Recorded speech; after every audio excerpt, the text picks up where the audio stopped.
तो हम prescribed period of limitation को कंप्यूट कर रहे थे।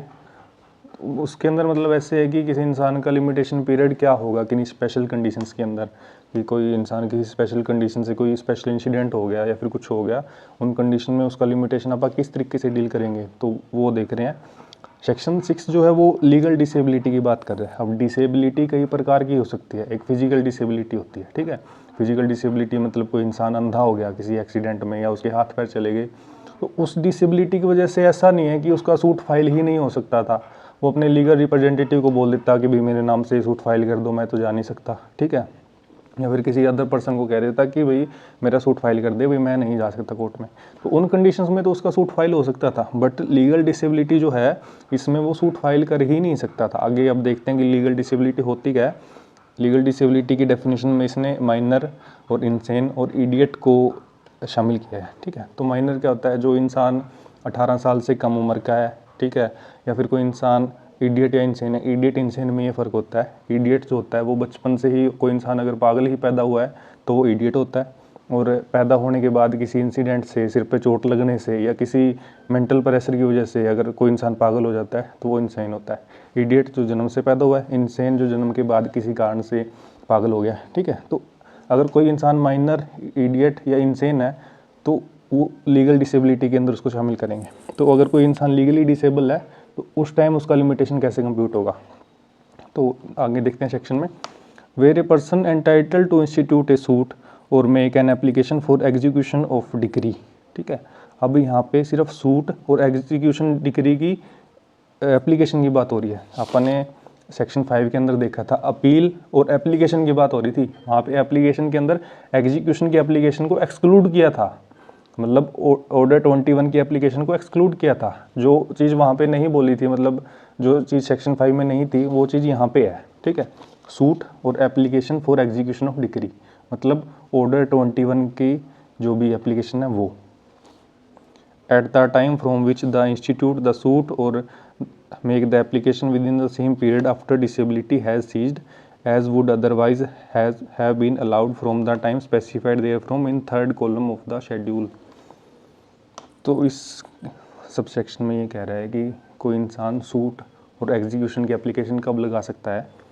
मान के चलो कि वो माइनर था, इडियट था या इंसेन था, तो उस कंडीशन में क्या होएगा कि उसका लिमिटेशन पीरियड तब शुरू होगा जब उसको जो भी डिसेबिलिटी थी तीनों में से वो डिसेबिलिटी ख़त्म हो गई। मतलब अगर वो माइनर था तो वो 18 साल का हो गया, मेजर हो गया, ठीक है। अगर वो इंसेन था तो उसको बुद्धि आ गई, वो ठीक हो गया, तो उस टाइम से उसका जो लिमिटेशन पीरियड है वो शुरू हो जाएगा। और जो अपने को दिया गया है इसके अंदर लिमिटेशन एक्ट के अंदर अपना जो एक शेड्यूल है उसके थर्ड कॉलम के अंदर बता दिया कि उसका लिमिटेशन पीरियड कब शुरू होगा। और ये अपने देख लिया कि जब उसकी डिसेबिलिटी ख़त्म हो गई तब से उसका लिमिटेशन पीरियड शुरू हो जाएगा, ठीक है।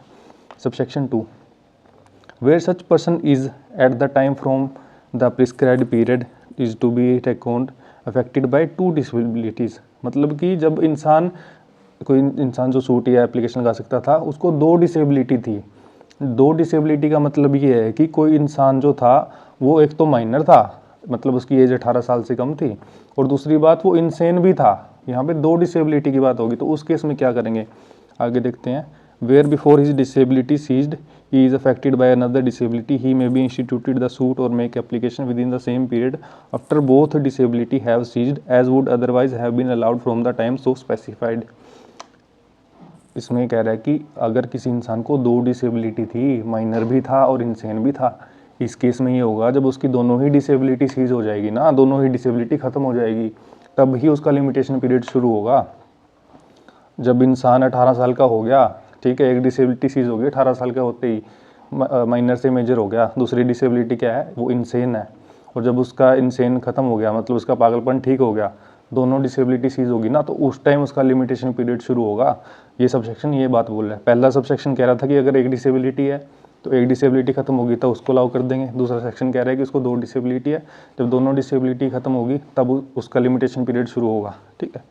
Subsection 3, where the disability comes up to the death of that person, his legal representative may institute the suit or make an application within the same period after death as would otherwise have been allowed from the time of specified।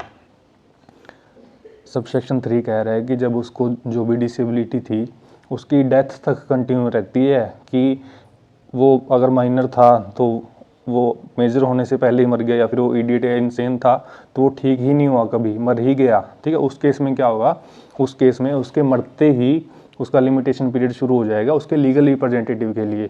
मतलब कि अगर उसका limitation period अगर 2 साल था, तो अगर उसकी डिसेबिलिटी सीज हो जाती तो उसके पास 2 साल थे, ठीक है। मान के चलो कि उसकी डिसेबिलिटी 2020 में सीज होगी, तो उसके पास 2022 तक का टाइम था सूट लगाने का या एप्लीकेशन फाइल करने का फॉर एग्जीक्यूशन। तो ठीक होने के बाद 2 साल का टाइम था उसके पास, बट वो ठीक ही नहीं हुआ, तो जो 2 साल का पीरियड है वो उसकी डेथ से शुरू हो जाएगा।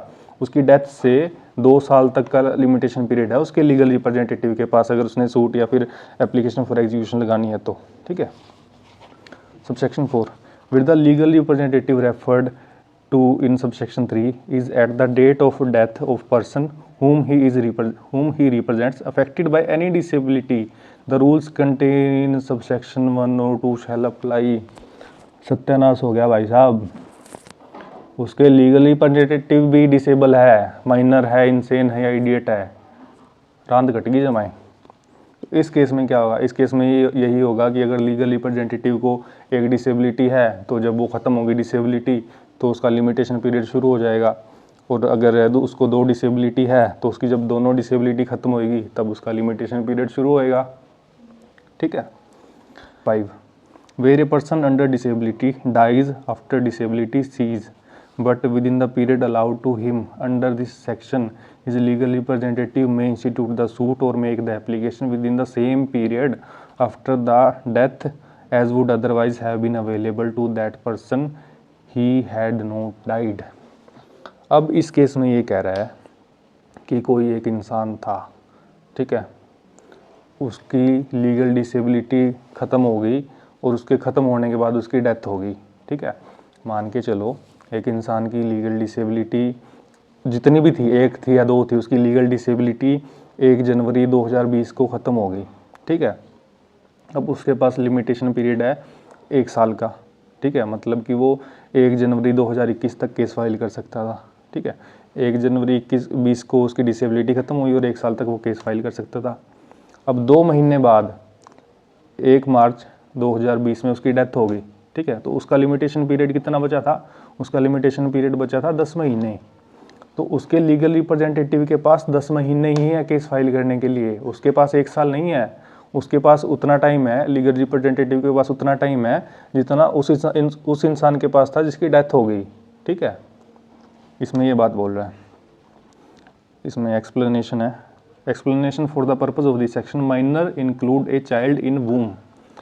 एक्सप्लेनेशन ये बात कर रहा है कि माइनर की डेफिनेशन के अंदर वो बच्चा भी शामिल किया जाएगा जो अभी माँ के पेट में है, जिसका अभी जन्म भी नहीं हुआ। माइनर की डेफिनेशन में उस बच्चे को भी शामिल किया गया है। ये है अपना सेक्शन 6।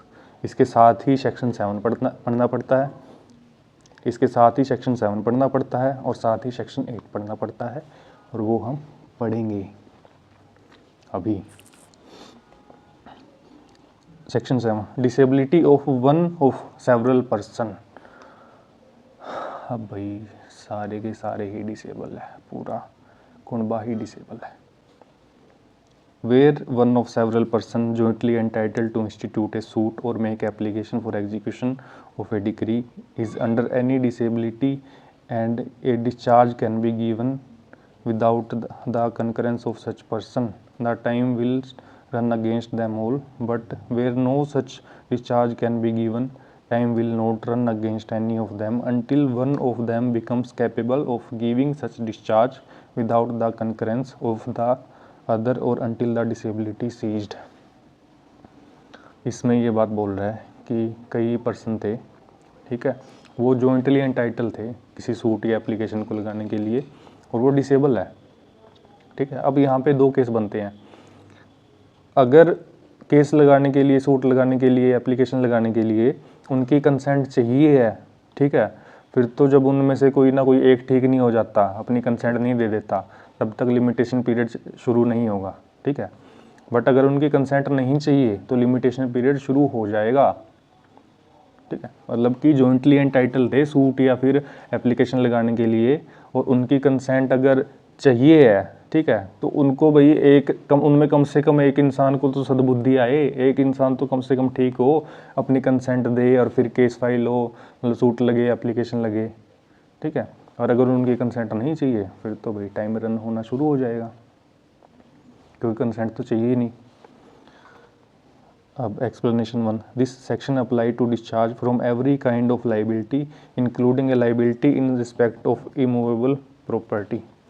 मतलब कि जो डिस्चार्ज होगा इसके अंदर, उसके अंदर हर प्रकार की लाइबिलिटी आ जाती है और उसके अंदर इमूवेबल प्रॉपर्टी को भी शामिल कर लिया जाता है। Explanation 2, for the purpose of this section the manager of A Hindu undivided family governed bye Mitakshara law shall be deemed to be capable of giving a discharge without the concurrence of other members of family only if he is management of joint Hindu family property।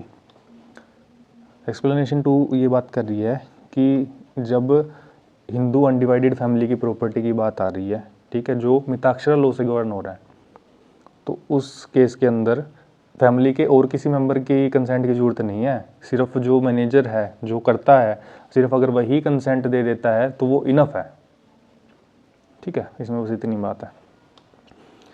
अब section 8 special exceptions की बात करता है कि special exceptions कब कब होगी। Nothing in section 6 और section 7 applies to suit to enforce right of preemption or shall be deemed to extend for more than 3 years for cessation of liability or the death of person affected thereby the period of limitation for any suit or application। इस section को ध्यान से सुनना। Section 6 में बोला कि बंदा disable था, एक डिसेबिलिटी थी, 2 थी, उसके लीगल रिप्रेजेंटेटिव आगे, उसको डिसेबिलिटी थी, आगे जो भी बात थी, ठीक है।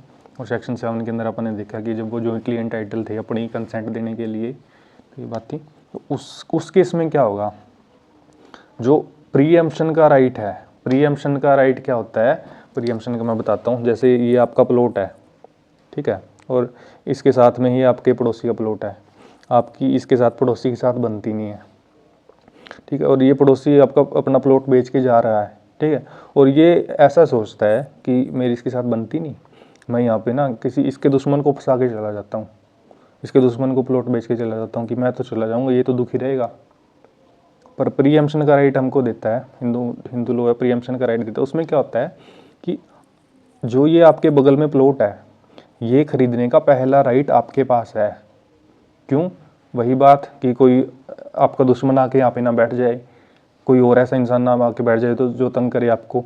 पर इसमें एक कंडीशन है कि अगर ये प्लॉट जो मान के चलो 7 लाख का बेच रहा है अगले इंसान को, आप अभी उतने पैसे ही दे रहे हो, अब ये कम पैसे में राइट नहीं बनता। अपना राइट तभी बनता है जब ये किसी और इंसान को जिस रेट पे बेच रहा था आप वही रेट पे इसको खरीदने को तैयार हो, तभी प्रीएम्पशन का राइट बनता है, वैसे नहीं बनता, ठीक है।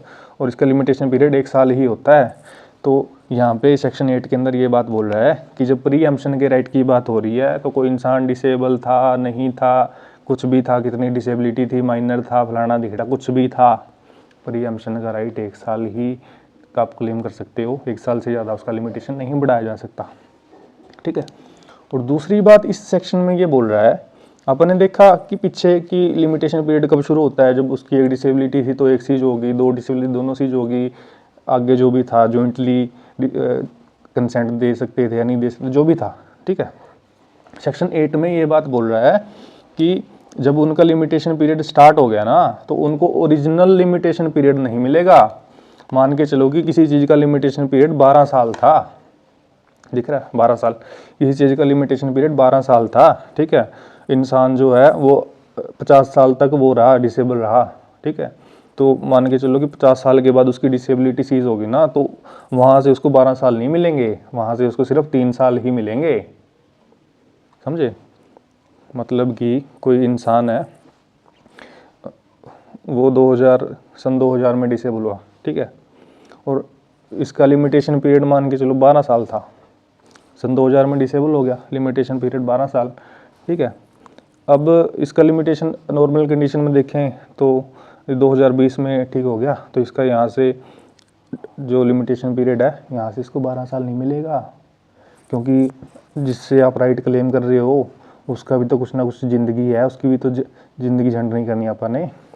तो आप अगर 2020 में जाके 20 साल बाद ठीक होते हो तो वहाँ से आपको 12 साल का राइट नहीं मिलता, वहाँ पे आपको सिर्फ 3 साल का राइट मिलेगा। ऐसा नहीं है कि 2000 में डिसेबल हुए 2020 में ठीक हो गए तो 2020 से 12 साल मिलेंगे और आप 2032 तक केस कर सकते हो, नहीं, सिर्फ 3 साल मिलेंगे, 12 साल नहीं मिलेंगे, ठीक है। बट मतलब ऐसे, और दूसरा ऐसे है कि आप सोचते हो कि 12 साल का राइट था, अगले का राइट खत्म हो गया, नहीं, ऐसा नहीं होगा। ये 2000 में पागल हुआ, ठीक है, और ये मान के चलो कि यहाँ पे इसका 12 साल का ही बनता था राइट, यहाँ से 12 साल तक केस कर सकता है, 2000 में पागल हो गया, 2006 में ठीक हो गया, ठीक है, तो इसके अगर माइनस करें तो 12 में से 6 गए तो इसका 6 साल का पीरियड तो बचा ही है अभी भी, मतलब कि लिमिटेशन पीरियड ख़त्म होने से पहले ही ठीक हो गया, तो इसके साथ कोई प्रीजुडिस थोड़ी हो रही है, कोई इसका अनजस्टिस थोड़ी हो रही है, यहाँ पे तो इसको मिल रहा है। बट 3 साल का आप इसलिए दे रहे हैं कि भाई जिससे आप राइट क्लेम करेंगे उसका भी तो नुकसान ना हो, उसकी भी तो ज़िंदगी है, ठीक है। तो ये अपना था डिसेबिलिटी का टॉपिक लिमिटेशन एक्ट के अंदर। आई होप आपको समझ आया होगा। लाइक करते जाना, सब्सक्राइब करते जाना, धन्यवाद।